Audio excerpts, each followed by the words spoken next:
You keep promising yourself you'll change. Tomorrow will be different. Tomorrow you'll speak up. Tomorrow you won't shrink. Tomorrow you'll finally be the person you know you're capable of being. But then tomorrow comes, and within minutes, sometimes seconds, you're right back to being the same person.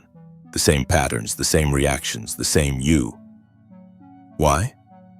Let me tell you something that's going to make you uncomfortable, but it's going to set you free. You are not in control of your life the way you think you are. Right now, as you're watching this, you believe you're making conscious choices. You think you're directing your thoughts, choosing your reactions, steering your life. But here's what nobody tells you. You're not. 95% of who you are by the time you're 35 years old is a set of memorized behaviors, emotional reactions, unconscious habits, hardwired attitudes, beliefs, and perceptions that function like a computer program. That's not me being dramatic. That's neuroscience, which means only 5% of your conscious mind is working against 95% of what you've already memorized in your subconscious mind. So when you say, I'm going to change, what you're really saying is, 5% of me is going to try to overpower the 95% that's been running my life automatically for decades. That's not a fair fight. And here's where it gets worse. You wake up, and before your eyes are even open, you're thinking the same thoughts you thought yesterday. You feel into the same emotions. You step into the same routine, same coffee, same complaints, same drive to work. You see the same people who trigger the same responses. You react the same way. You think the same thoughts about them.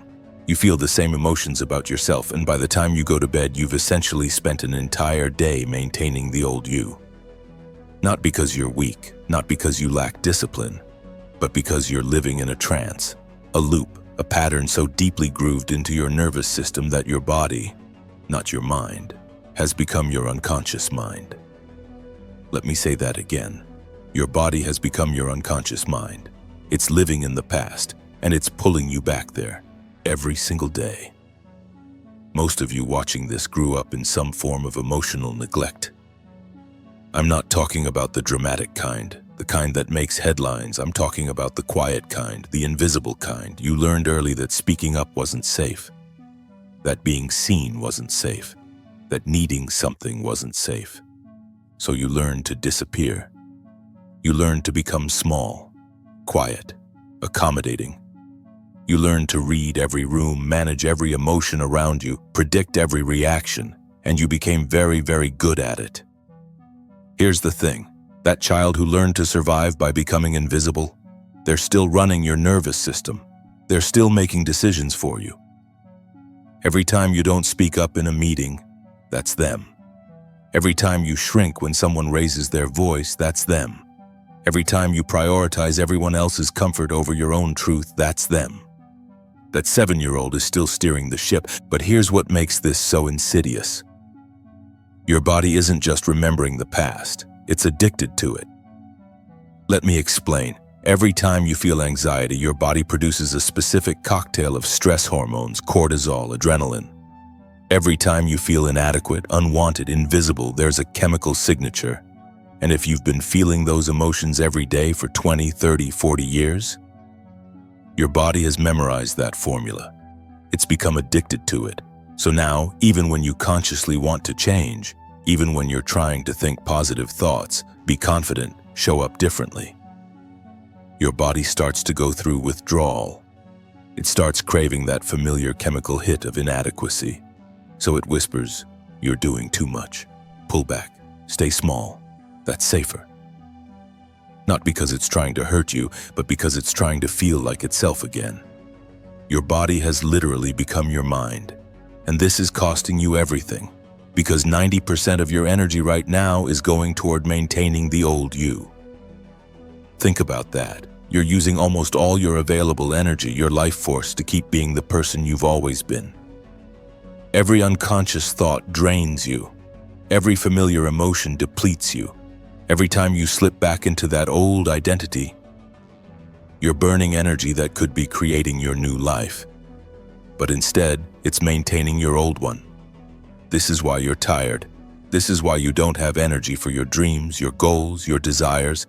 Not because you're lazy, but because you're hemorrhaging energy every single day, feeding a version of yourself that you don't even want to be anymore. You're spending your life force keeping a ghost alive. And the quantum field? It's watching all of this, responding to all of this. So let me ask you this. If your body is pulling you back into the past, if 95% of you is running on autopilot, if the child within you is making decisions from survival mode, how do you change? How do you interrupt a pattern that's been running for decades? How do you take back control when you don't even realize you've lost it? Most people try harder. They use willpower, discipline, affirmations, positive thinking. And it works for about 3 days. Then the body wins, the pattern wins, the unconscious wins. Because you can't outthink your nervous system. You can't out-discipline your subconscious. You can't out-will your biology. You need something different. You need a tool that works at the level where the problem lives, at the neurological level, the chemical level, the quantum level. You need a way to catch yourself before you disappear into unconsciousness. A way to interrupt the program before it runs. A way to redirect reality, not after the fact, but in real time. And that's exactly what I'm going to show you today. But first, I need you to understand something that's going to completely shift how you see yourself. Something that's going to explain why you keep repeating the same patterns with different people. Why you keep attracting the same situations. Why you keep ending up right back where you started, ready to go deeper. Here's what I need you to hear. The reason you haven't changed yet isn't because you're broken. It's not because you're weak or damaged or fundamentally flawed. It's because you've been trying to change a neurological program with conscious effort alone. And that doesn't work. Let me say this as clearly as I can. You are not choosing these patterns. You are executing them. There's a difference. When you shrink in a conversation, you didn't choose that in the moment. Your nervous system executed a survival program that was installed when you were 7. When you people-pleased to the point of exhaustion, you didn't decide that consciously. Your body enacted a protocol. Keep everyone happy equals stay safe. When you disappear into silence when conflict arises, that's not a character flaw. That's conditioning. This is biology. This is neuroscience. This isn't about you being not strong enough. Think about it like this. A computer doesn't choose to run a program. It just runs it. Automatically, instantly, perfectly. Every time the right trigger appears. That's what's happening in your body. Certain people, places, things, times, events, they're all triggers. And when one of them appears, your body runs the program. You see your mother's name on your phone, program runs. Anxiety, tightness, the urge to not answer. Your boss looks at you a certain way. Program runs. Shame, smallness, the need to prove yourself. You feel lonely, program runs, call the ex. Reach for the distraction, do anything to avoid the feeling. These aren't choices you're making in real time. These are programs installed decades ago, running automatically beneath your conscious awareness. And the quantum field? It's not judging you for this. It's just responding to the signal you're broadcasting. So let me give you permission to stop blaming yourself. You've been at war with your own nervous system, thinking it was a war of willpower. But you can't willpower your way out of a neurological pattern that's been reinforced 10,000 times. That's not how the brain works. Your brain doesn't care about your affirmations, it cares about survival.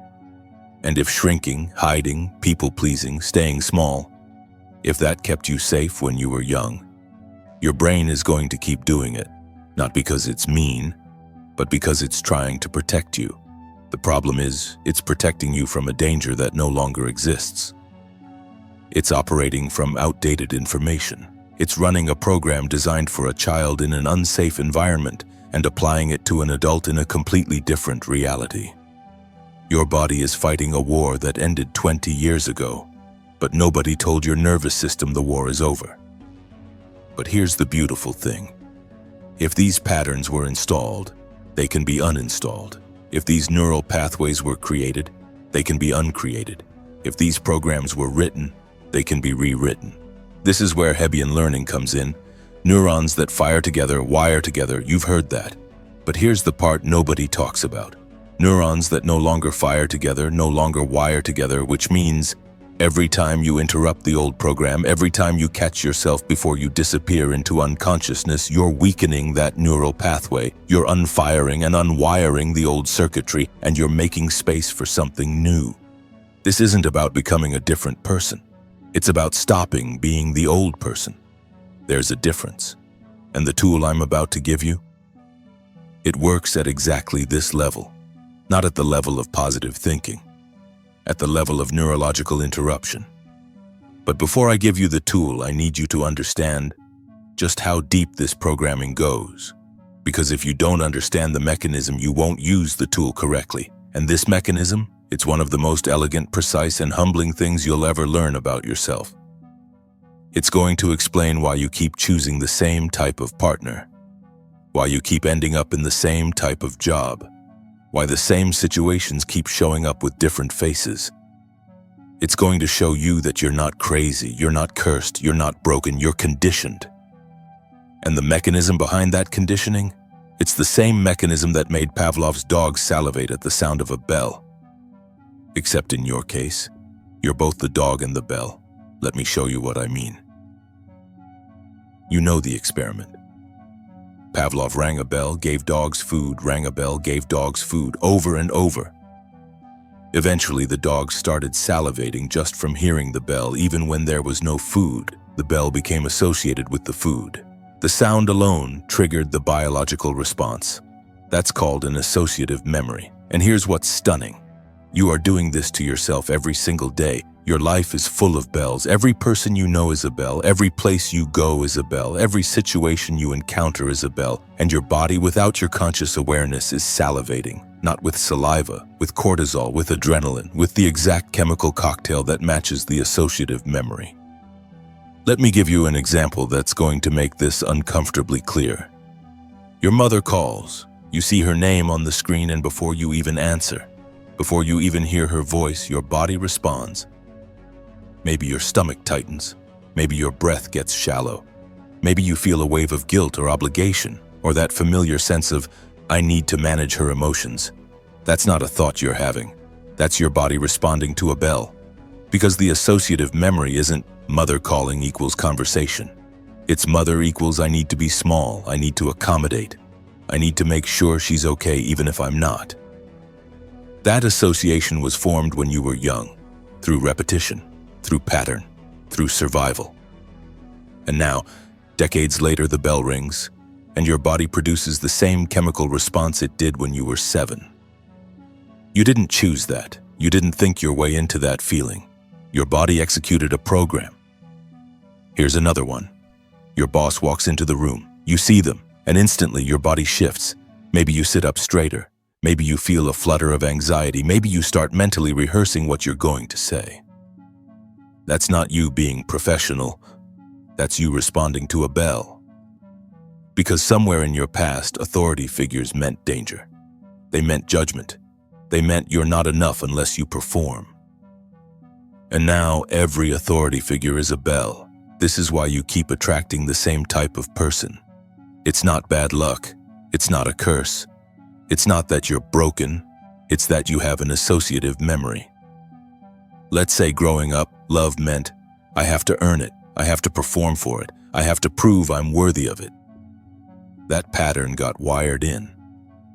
Now, as an adult, when you meet someone who's emotionally unavailable, who withholds affection, who makes you work for their approval, your body recognizes that pattern. And it doesn't say, danger, run. It says, oh, this feels like love. This feels familiar. This feels like home. So you're drawn to them, not because you consciously want to repeat the past, but because your body is ringing bells you don't even hear. It's seeking out the familiar chemistry. And the quantum field, it's matching you to people who activate those same associative memories.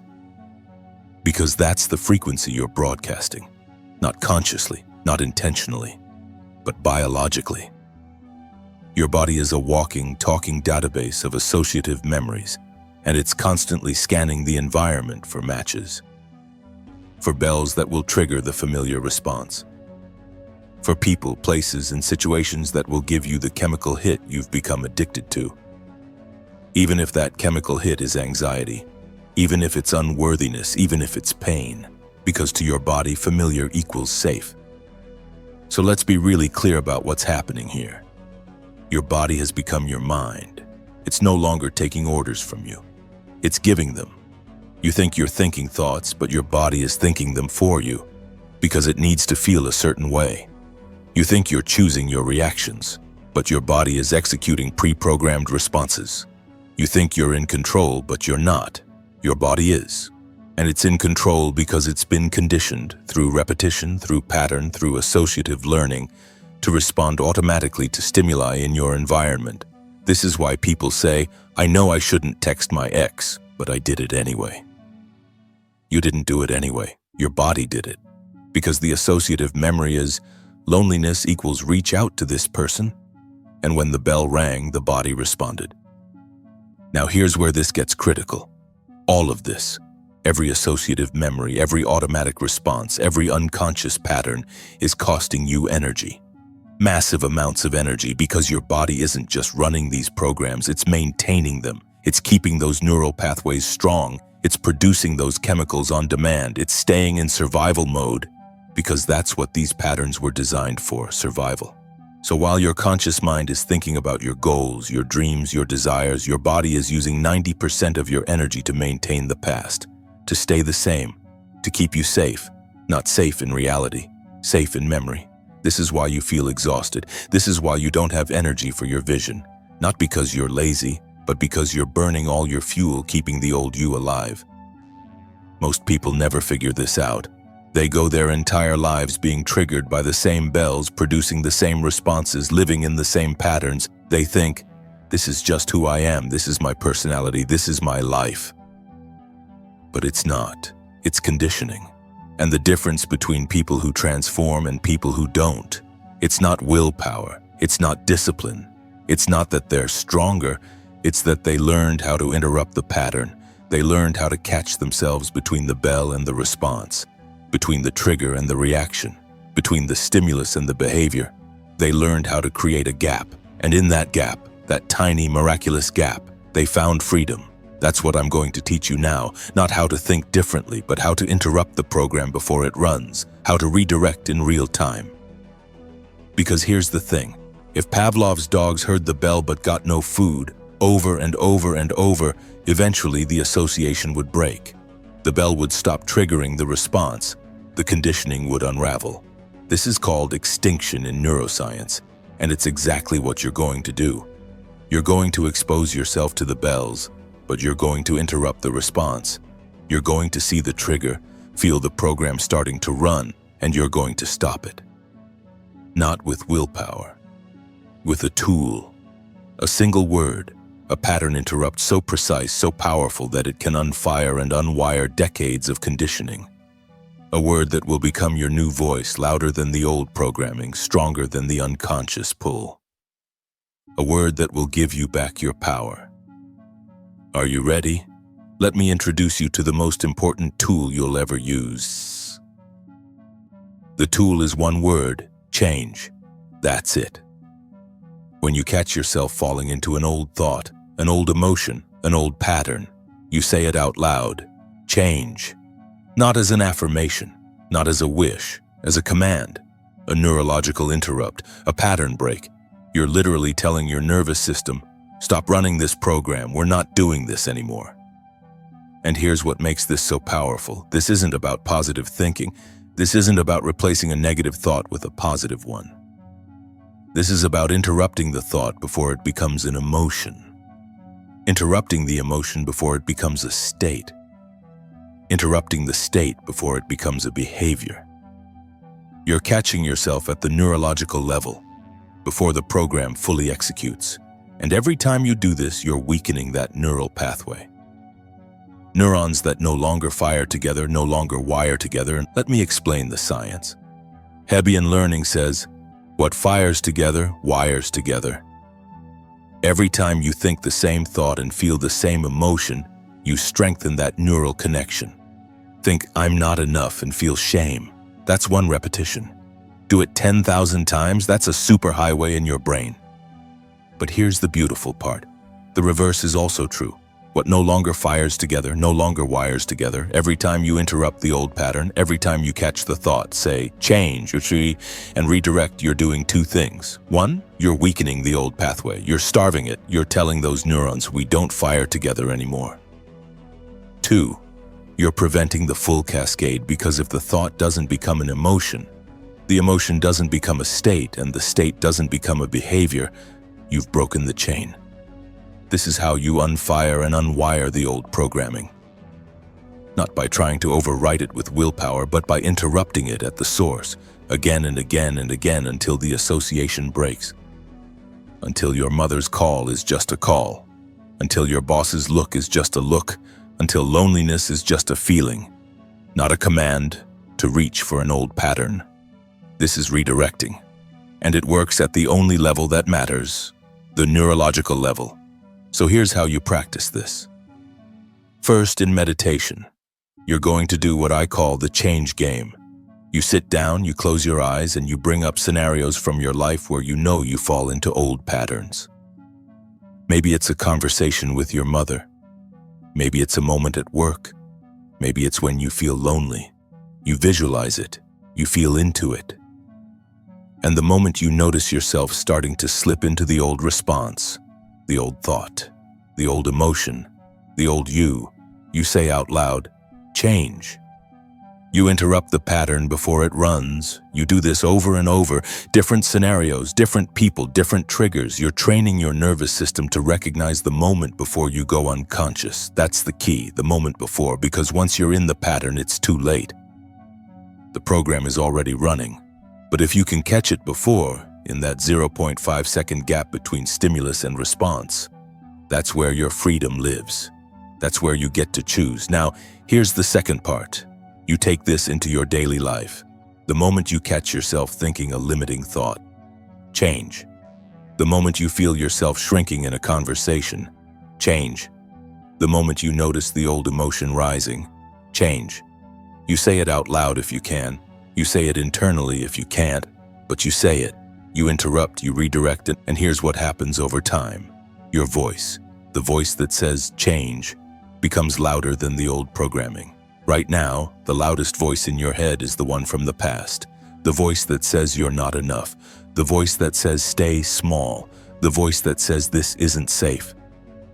That voice has been running the show for decades, but every time you say change, you're creating a new voice, a voice of conscious control, a voice of awareness, a voice that says, I see you, I know you're trying to protect me, but I don't need that anymore. And eventually, with enough repetition, enough practice, enough redirects, that new voice becomes the dominant voice. It becomes the operating system. And when that happens, you're free. Not because you've eliminated the old patterns, but because you've learned how to interrupt them before they run. Now, there's one more layer to this. A question you ask yourself every time you redirect. Does this love me? When you catch yourself falling into an old thought, an old emotion, an old pattern, you say change, and then you ask, does this love me? Does shrinking in this conversation love me? Does staying silent when I have something to say love me? Does reaching for this distraction, this person, this old behavior love me?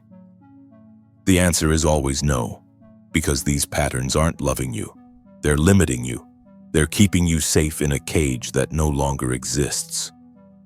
And when you ask this question, when you really feel into it, you're reminding yourself at the deepest level, I deserve better than this. I am worth more than this pattern. This old way of being doesn't love me, and I choose to love myself more. Here's what's happening at the biological level when you do this. Every time you feel a survival emotion, fear, anger, shame, unworthiness, you're pushing the genetic buttons that create disease. You're signaling your cells to go into defense mode. You're activating the same genes in the same ways, and over time, that breaks your body down. But when you say change, change and redirect, when you interrupt that emotional cascade, you stop pushing those buttons. You stop signaling your genes in the old way. You stop creating the chemistry of the past, and you give your body the space to heal, to recalibrate, to come out of survival mode and into creation mode. This isn't just about changing your thoughts. This is about changing your biology, your chemistry, your genetic expression. This is quantum-level transformation. And it starts with one word: change. So let me give you the structure for week 3 of your practice. You're going to continue with steps 1 through 5. Induction: recognize, admit, declare, surrender, observe, and remind. But now you're adding step 6, redirecting. In your meditation, after you've observed your old self, you're going to play the change game. You're going to bring up scenarios, visualize moments, feel into triggers, and you're going to practice interrupting over and over and over. You're going to say change until that voice becomes automatic, until it becomes louder than the old programming. And then, and this is key, you're going to take it into your day. The goal is simple: catch yourself before you go unconscious. Interrupt the pattern before it runs. Redirect in real time. That's it. That's the practice. Simple, profound, transformative. Now I need you to understand something. This isn't going to work if you do it once. This isn't a magic trick. This isn't a quick fix. This is reconditioning. You've spent decades wiring these patterns. You're not going to unwire them overnight, but here's the truth. Every single time you say change, you're making progress. Every single interrupt weakens the old pathway. Every single redirect strengthens the new one. You're not trying to be perfect. You're trying to be aware. And awareness is the game changer, because you cannot change what you are not conscious of. But once you become conscious, once you see the pattern, catch the trigger, interrupt the program, you cannot not change. That's the law. Consciousness is the key, and change is how you wield it. So I'm asking you right now, are you willing to commit to this? Are you willing to say change 1,000 times if that's what it takes? Now, this is video 18 in the Quantum You series. And if you've been following along, you know we've been building something powerful here. We started by recognizing the old self. We learned to admit, declare, surrender. We discovered how to observe and remind, and today, you learned how to redirect in real time. But here's what I want you to understand. Everything we've done so far, it's been about clearing the old, cutting the weeds, unfiring and unwiring. But what about building the new?